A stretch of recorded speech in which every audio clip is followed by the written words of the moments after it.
యెషయా గ్రంథము 53వ అధ్యాయము 3వ వచనాన్ని మనం ఒకసారి చూద్దాం. అతడు తృణీకరింపబడిన వాడును, ఆయను మనుషుల వలన విసర్జింపబడిన వాడును, వ్యసనాక్రాంతుడుగాను వ్యాధిని అనుభవించిన వాడుగాను మనుష్యులు చూడనొల్లని వాడిగాను ఉండెను. అతడు తృణీకరింపబడిన వాడు గనుక మనము అతనిని ఎన్నిక చేయకపోతిమి. నిశ్చయముగా అతడు మన రోగములను భరించెను, మన వ్యసనములను వహించెను. అయినను మొత్తబడిన వానిగాను, దేవుని వలన బాధింపబడిన వానిగాను, శ్రమ నొందిన వానిగాను మనం అతనిని ఎంచితిమి.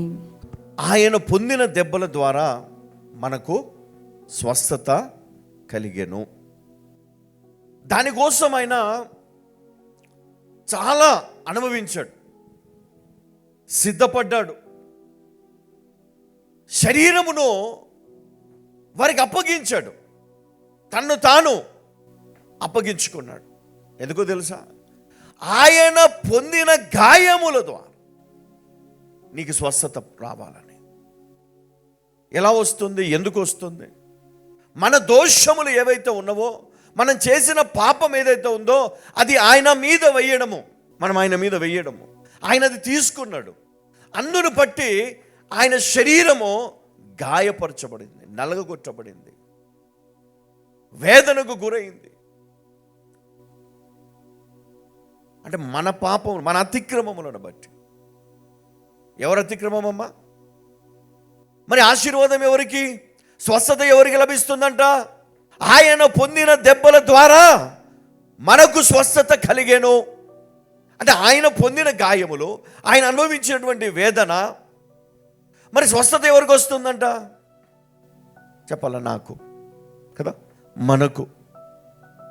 అంటే ఆయన నలగొట్టబడాలి, ఆయన అర్పింపబడాలి. అందుకని ఇక్కడ మనం ఏం చేయాలంటే మన విశ్వాసాన్ని మనం బలపరుచుకోవాలి.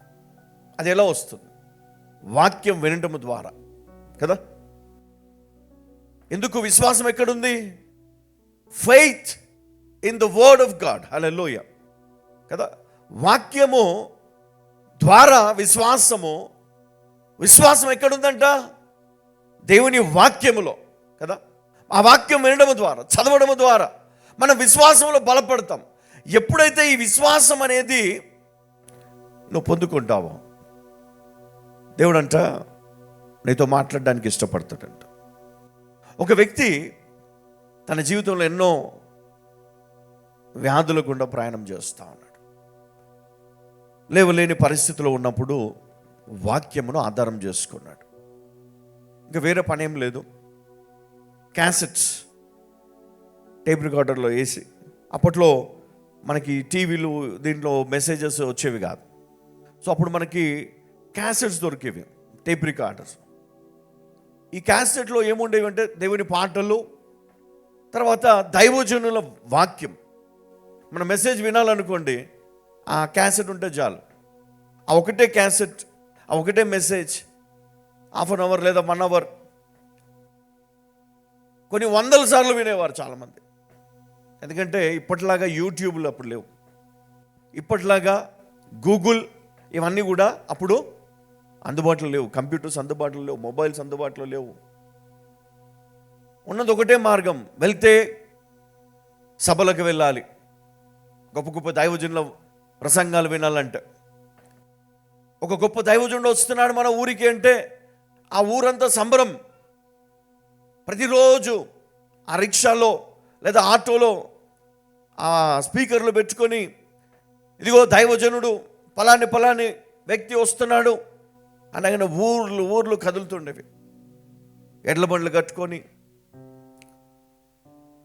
అప్పుడు ఉన్నటువంటి పరిస్థితులు మరి ఎట్లా వీలైతే అట్లా. కొంతమంది అయితే అన్నం కట్టుకొని దూరం ప్రయాణం చేసుకొని పిల్లలను, కుటుంబాన్ని మొత్తం తీసుకొని వెళ్ళి ఆ ప్రసంగాల్లో కూర్చొని రాత్రి కూడా అక్కడే పడుకొని ఉదయం మళ్ళీ అక్కడే ఉండి సాయంకాలం ఆ యొక్క కూడికలు చూసుకొని 2 రోజులు లేదా 3 రోజులు ఆ కూడికలు చూసుకొని వచ్చేవారు. అయితే అలాంటి సమయంలో మరొక వ్యక్తి చాలా అనారోగ్యంగా ఉన్నాడు. ఆ వ్యక్తి దేవుని వాక్యం వినాలని తప్పిస్తూ ఉన్నాడు. టేప్ రికార్డర్లో ఆ క్యాసెట్ పెట్టుకొని వింటూ ఉన్నాడు. వాక్యము ఒక దైవజనుడు బోధిస్తా ఉన్నాడు. అందులో ఒక చక్కటి మాట వచ్చిందండి. ఏంటంటే ఆయన పొందిన దెబ్బల ద్వారా ఏమొచ్చిందంట? స్వస్థత. ఎన్నిసార్లు విన్నాడు తెలుసా? కనీసం ఒక 100-200 సార్లు వినుంటాడు. ఇంకెన్నిసార్లు విన్నాడు తెలియదు.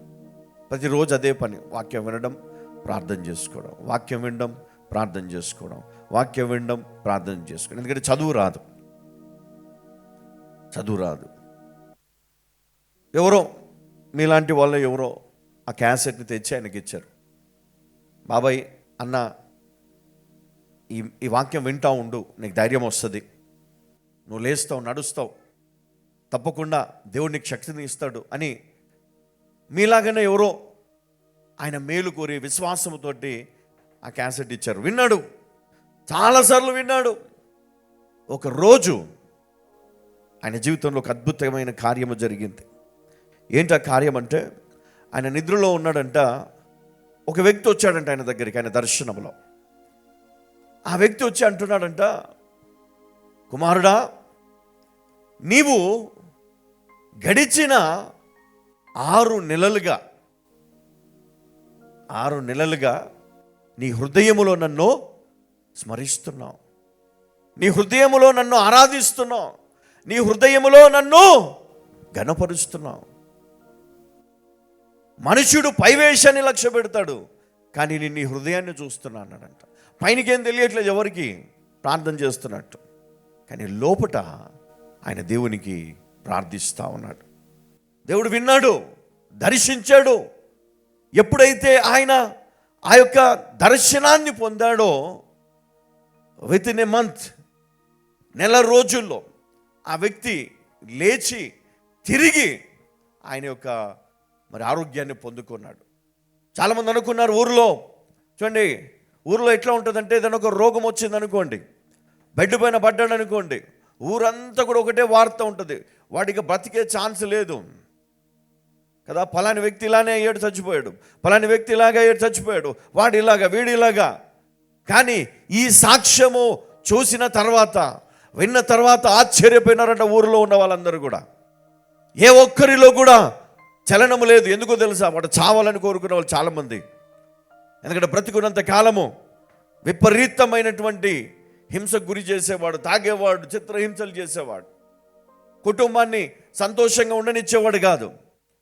ఎప్పుడు చూసినా తాగడం, ఆ కళ్ళు కంపౌండ్లనే ఆయన లైఫ్ అంతా కూడా. అని దేవుడు ఆ విధంగా ఆయనను పట్టుకున్నాడు. ఆయన తిరిగి చనిపోయేంత వరకు తిరిగి మందు ముట్టలేదు. ఆయన చేసింది ఏంటో తెలుసా? ప్రతి ఇంటికి పోవడం, దేవుడు చేసిన కార్యాన్ని వివరించడం. హల్లెలూయ.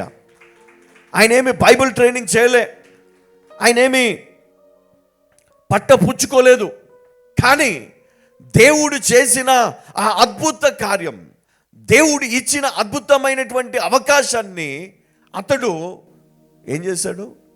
వాడుకున్నాడు. ఆయన బెడ్ పై నుండి ఆయన ఏమీ కృంగిపోలేదు, డిప్రెషన్లోకి వెళ్ళిపోయి చచ్చిపోవాలనుకోలేదు, ఇంకా అయిపోయింది అనుకోలేదు. హోప్ ఉంది ఆయనకు. ఏముంది? హోప్, నిరీక్షణ ఉంది. తప్పక దేవుడు బాగు చేస్తాడు. ఎందుకు? వాక్యం విన్న వెంటనే హృదయంలో వాక్యం నాటబడింది. అందుకని ఈరోజు మనం వాక్యం వినే మనము ఆ వాక్యాన్ని మర్చిపోవద్దు. ఆ వాక్యాన్ని పదే పదే జ్ఞాపకము చేసుకుంటూ మనం విశ్వాసములో బలపడినప్పుడు అద్భుతమైన దేవుని కృప నిన్ను విడిపిస్తుంది. హల్లెలూయా. నీ పాపము నుండి, నీ శాపము నుండి, నీకున్నటువంటి రోగము నుండి, నీ జీవితంలో ఉన్నటువంటి ప్రతి విధమైన శత్రువు నుండి దేవుడు విడిపిస్తాడు. శత్రువుడు ఎన్ని ప్రయత్నాలన్నీ చేయనివ్వండి, దేవుడు కాపాడుతాడు. హల్లెలూయా.